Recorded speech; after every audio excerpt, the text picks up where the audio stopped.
I'm Danny, 26M, and I've been living with my parents for the past year or so, but not in the way you might think. This wasn't some moving back home because I couldn't afford rent situation. In fact, I'm the one who bought the house. I cover the entire mortgage, all the bills, groceries, everything. My parents, Laura, 52F, and Greg, 55M, don't pay a single dime dot sum background. My parents were both retired teachers who had been living in the countryside for years.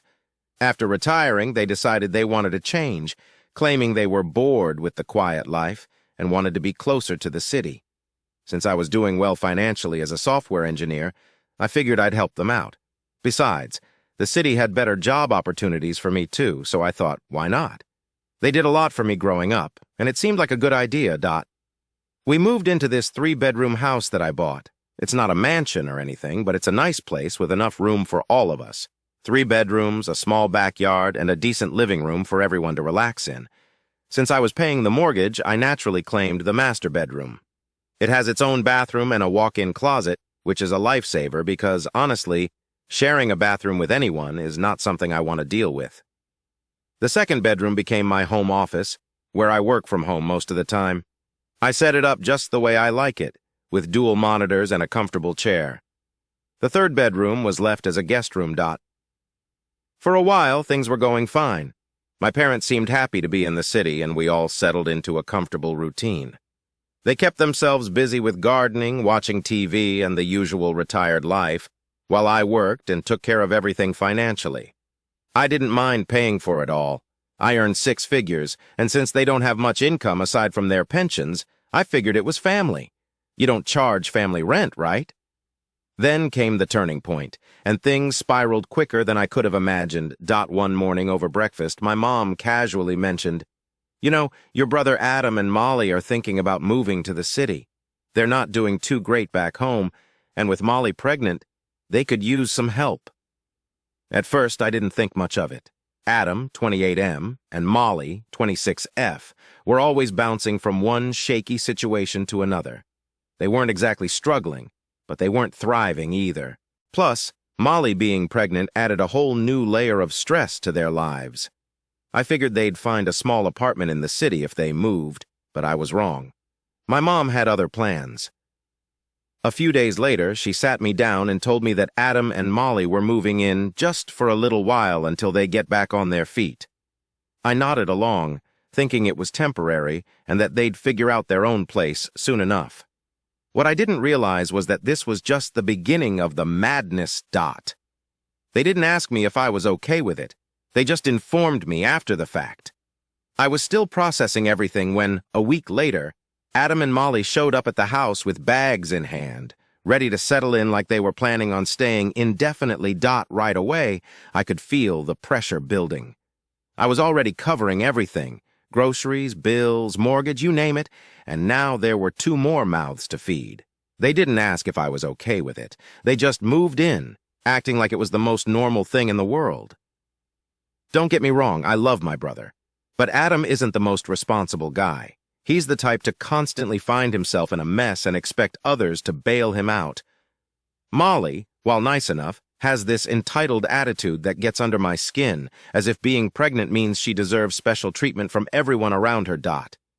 And then came the comments. Molly started with these small, seemingly harmless remarks that quickly got under my skin. "Wow, this house is so big. It must be tough to keep clean all by yourself."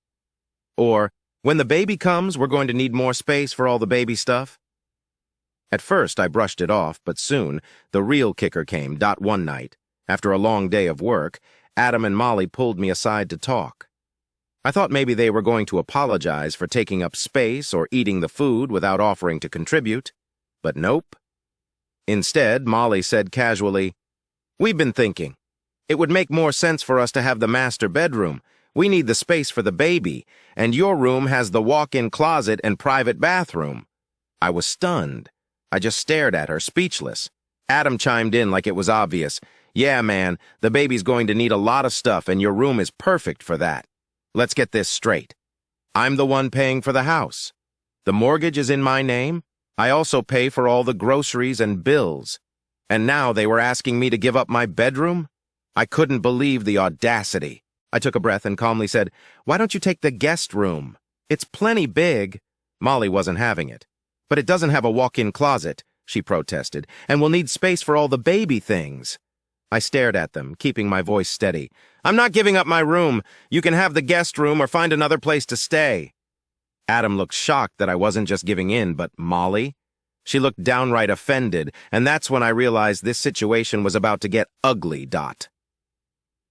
After that awkward conversation with Adam and Molly, I thought maybe they'd realize how ridiculous their request was and back off.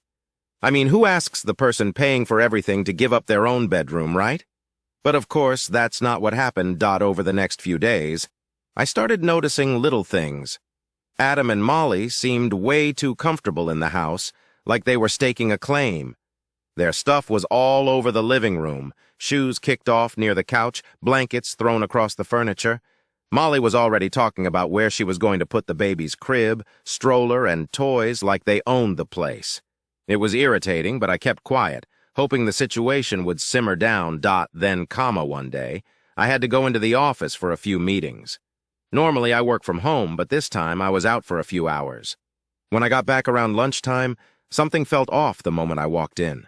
My things were in the hallway, my clothes in a pile, my computer monitor sitting there unplugged, like someone had been in the middle of moving them. My heart started racing because I knew what this meant, but I had to see it for myself. I walked to my bedroom, and sure enough, there was Molly in the middle of my room, packing up the last of my things. She didn't even seem surprised to see me. She just looked up and said, "Oh, hey, I was just finishing up." I was livid. "What the hell are you doing?" I blurted out, probably louder than I intended. Molly, in her calm, entitled tone, replied, "Your mom said we could start moving our stuff in here. The baby's coming soon, and we need the space." That was it. I could feel my blood boiling. My mom said, my mom, who doesn't pay a single cent toward the mortgage, had decided it was okay to just give away my room without even talking to me? "No," I said, stepping into the room, my voice firm. "You're not moving into my room. I already told you can take the guest room." Molly crossed her arms, clearly upset. "The guest room is too small for the baby, and there's no closet. We need more space." "I don't care," I snapped back. "You're not taking my room. I'm the one paying for the house for everything. If you need more space, you're welcome to find your own place." At this point, I was beyond angry. I had been more than generous with letting them move in, and now they wanted to take over the house? Molly didn't back down, though. "But your mom said it was fine," she repeated, like that was the final word on the matter. Here's where I lost it. I marched out of the room, grabbed my phone, and called my mom, who wasn't even home at the time. As soon as she answered, I didn't even let her say hello. "Mom, did you tell Adam and Molly they could move into my room?" There was a long pause on the other end. Finally, she said, "Well, I thought it would be the best solution. They need the space, and you already have the office. It's not like you're using the room for much." I was stunned. "Are you serious right now?" I snapped. "I pay the mortgage, I pay for all the groceries, the bills, everything, and you think it's okay for them to just take over my room?" My mom tried to calm me down, saying it wasn't a big deal and that we're all family, but I wasn't having it. "I'm not giving them my room," I said, my voice shaking with anger. "If they don't move their stuff out, they're going to need to find somewhere else to stay." By this point, Molly had probably overheard me because she stormed out of my room furious. "You're seriously going to throw us out with a baby on the way?" That's when Adam walked in, looking just as pissed off. "What's going on?" he demanded. I didn't hold back. "What's going on is your wife thinks she can just take over my room without even asking, and I'm telling you both right now, it's not happening. You can either stay in the guest room or you can leave." Adam, not one to handle confrontation well, got defensive. "We're family. You should be willing to make sacrifices for us." I stared at him in disbelief. "Sacrifices? I'm already paying for this entire house. What are you two contributing? Nothing. And now you think you can just take over?" At this point, the yelling had gotten pretty loud. My mom tried calling me back, but I ignored her. I was too angry to deal with her excuses. Adam kept going on and on about how I wasn't being fair, how they had a baby on the way, and how families should stick together during tough times. But I'd had enough. I turned to both of them and said, "You've got until the end of the day to move your stuff out of my room. If you don't, I'll move it out for you." Molly stormed off, slamming the door behind her, and Adam just stood there, glaring at me like I was the bad guy. But I didn't care. I wasn't about to let them walk all over me in my own house, especially when I was the one paying for everything. For the rest of the day, I stayed in my office, trying to calm down. I knew if I went back out there, it would just turn into another argument. But deep down, I knew this was far from over. They weren't going to take this lying down, and I had a feeling my mom would get involved again. But I wasn't backing down, not this time. After that blow-up with Adam and Molly, I thought they'd finally back off. I'd made it crystal clear. My room wasn't up for grabs. They could either stay in the guest room or find another place to live. Simple, right? But of course, things didn't go that smoothly. The next day, I kept mostly to myself. I wasn't looking for more drama, and honestly, I was still fuming from how everything went down. I spent most of the day working in my office, pretending like everything was normal. By dinner time, though, I could feel the tension in the house. It was like everyone was avoiding each other, tiptoeing around the fact that none of us were really speaking to one another. I didn't mind the quiet, though. If Adam and Molly were finally going to stay in the guest room without causing more issues, I could live with that. But then something happened that sent me over the edge.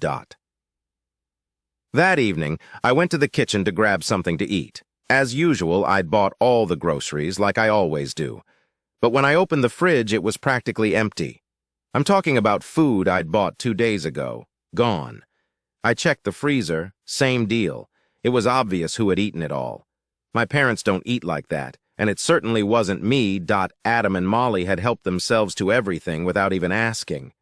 I was already irritated, but I tried to brush it off. I thought, whatever, I'll just pick up more tomorrow. But the frustration didn't stop there. When I sat down at the table to eat, my mom walked into the kitchen. She wasn't looking me in the eye, and that's when I knew something was up. She quietly made plates for herself, my dad, Adam, and Molly. But she didn't make one for me. At first, I thought maybe she'd just forgotten, so I waited, expecting her to serve me next. But no, she finished serving everyone else, sat down, and didn't even acknowledge me. I stood there for a moment, feeling the anger start to bubble up again. It was like they were punishing me for standing up for myself. I looked at my mom and asked, "You didn't make me a plate?" Without even looking at me, she said, "You don't want to help the family, so you don't eat with the family." I couldn't believe what I was hearing. "Excuse me? I pay for everything here. The groceries, the mortgage, the bills. And now I'm being iced out?" She didn't respond. My dad just sighed and kept eating, like nothing was happening. That pissed me off even more. Adam and Molly were sitting there with smug looks on their faces, like they had somehow won this little power play. Molly even had the nerve to smile at me as I walked by. I couldn't take it anymore. I wasn't going to be treated like some outsider in my own house, especially not in the house I paid for. I slammed the fridge door shut and stormed out of the kitchen, my mind racing. I knew what I had to do next. I went straight to my room, grabbed my laptop, and started looking up eviction notices. If they didn't want to treat me with respect, then they could find somewhere else to live.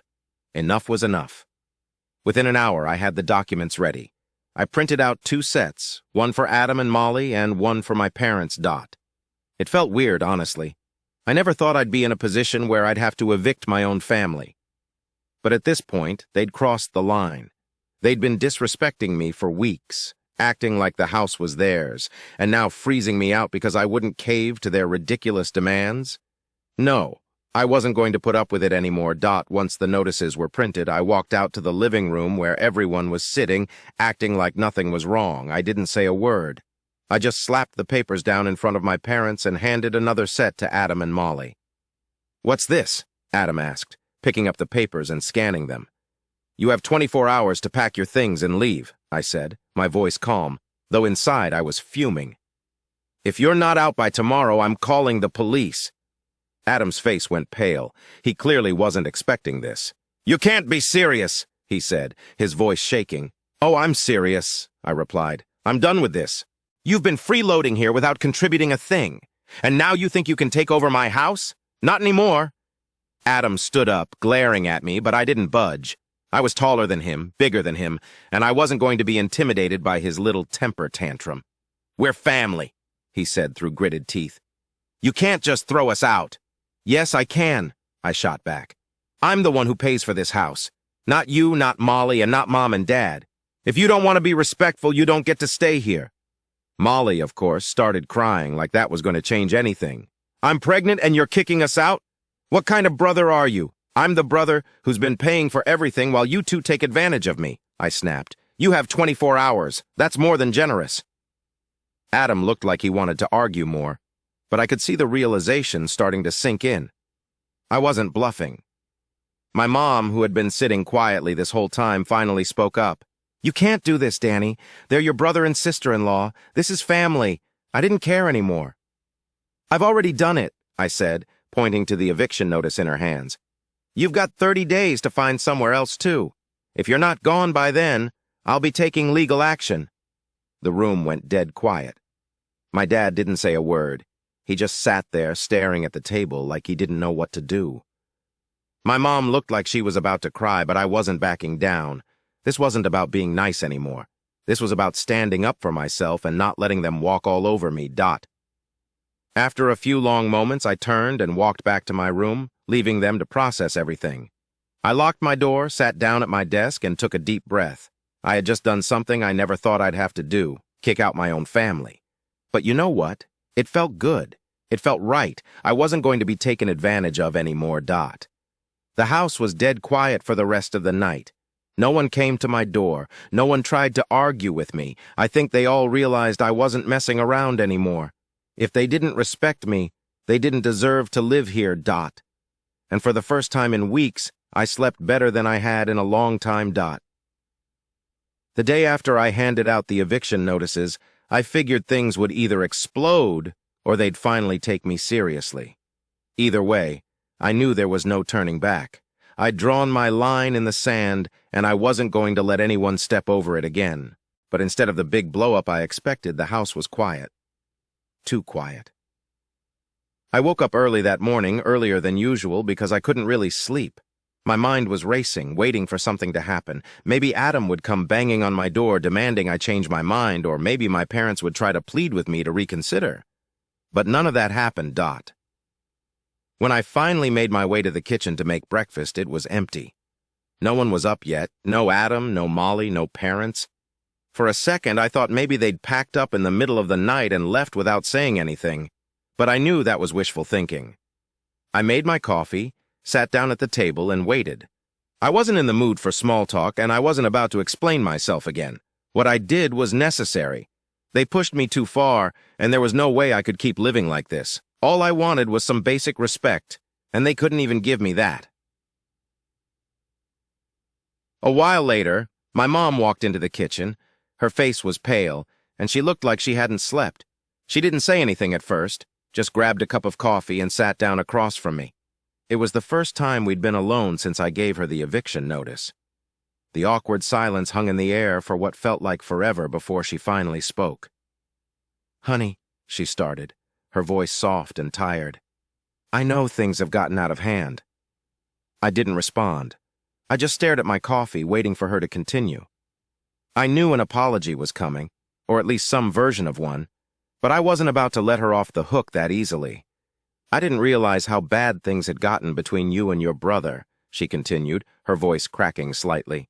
We were just trying to help them, and I guess I didn't see how unfair it was to you. That caught me off guard. I wasn't expecting her to admit that. At least, not so soon. For a second, I thought maybe she was finally getting it, that I wasn't the villain in this situation, but I still couldn't shake off the frustration from everything that had happened. You didn't just ignore what I wanted, I said, my voice sharper than I intended. You sided with them every single time, like you just assumed I'd roll over and let them take whatever they wanted. I know, she whispered. But we thought, well, you've always been the strong one. Adam, he's never had it easy. That was her excuse, every time. Adam was fragile. Adam had struggled more. Adam needed more support. It was like they didn't think I had limits just because I had my life together. And you think I've had it easy? I asked, my anger simmering just beneath the surface. I'm the one who bought this house. I'm the one who pays the mortgage. I'm paying for everything, everything. And you think I can just keep doing that forever? She looked down at her coffee, not saying anything for a few seconds. I know you've done more than we could ever ask, she finally said. But Adam, with the baby on the way, I cut her off. This isn't about the baby, this is about respect. And you guys haven't shown me any. She sighed, clearly exhausted by the situation, but I wasn't about to let her off the hook with a few tired excuses. You thought you were doing the right thing, I said, but you threw me under the bus in the process. She nodded, finally seeming to understand, or at least trying to. We'll figure something out, she said quietly. But please, don't push us out, not like this. I sat back in my chair, trying to calm down. It wasn't like I wanted to kick them out. I mean, they're my parents. But I couldn't keep living in a situation where they didn't respect my boundaries. I had let too much slide already, and now I had to put my foot down. I don't want to push you out, I said, trying to keep my voice steady. But things need to change. I can't keep living like this, being treated like I don't matter in my own house. Either things change or yeah, you'll have to find somewhere else to live. She didn't argue. She just nodded quietly. Okay, she said. We'll figure something out. After that, she left the kitchen and I was alone again with my thoughts. I wasn't sure if anything would actually change, but at least they were finally starting to take me seriously. Adam and Molly hadn't shown their faces yet, and I wasn't sure if that was a good or bad thing. Either way, their time was running out. Later that afternoon, Adam finally made an appearance. Of course, he looked like he'd been stewing over the whole thing. He didn't even say hi when he walked into the living room, just sat down across from me with that same pissed-off expression he always had when things didn't go his way. So this is how it's going to be? He asked, his voice full of bitterness. You're really going to kick us out? I gave you 24 hours, I said without looking up from my phone. If you're still here tomorrow, I'm calling the police. Adam scoffed, shaking his head like I was the bad guy. We're family! Yeah, and family doesn't take advantage of each other, I shot back. You've had weeks to figure this out. I'm not your fallback plan. He didn't have much to say after that. He just sat there for a few more minutes before getting up and storming off. Again, typical Adam. He's always the type to run when things don't go his way, and this time was no different. The rest of the day went by quietly. Too quietly, if I'm being honest. I didn't know what Adam and Molly were going to do, but I wasn't about to change my mind. I'd given them a clear deadline, and they knew I wasn't bluffing.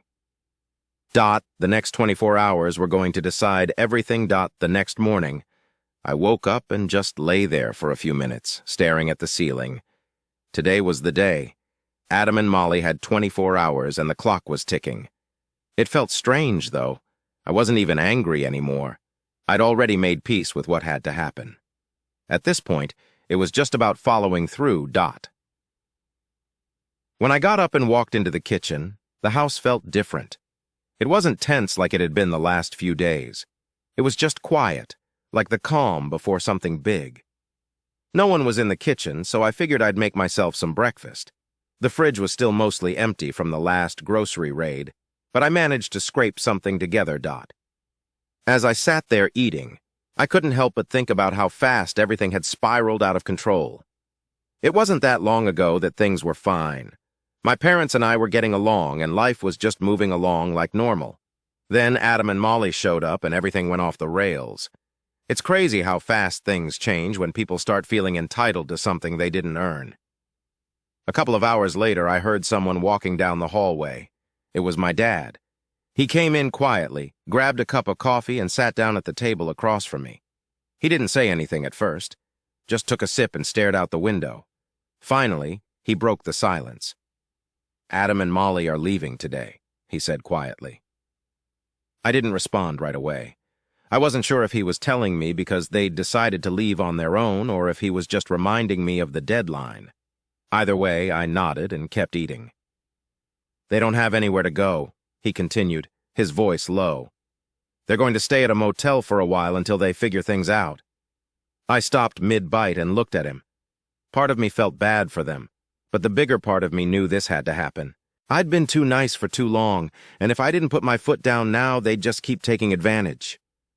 I gave them time, I said, trying to keep my voice steady. I didn't want it to come to this, but they left me no choice. He didn't argue. He didn't try to guilt-trip me, which was surprising. He just nodded and kept drinking his coffee. I think he finally understood that I wasn't going to back down this time.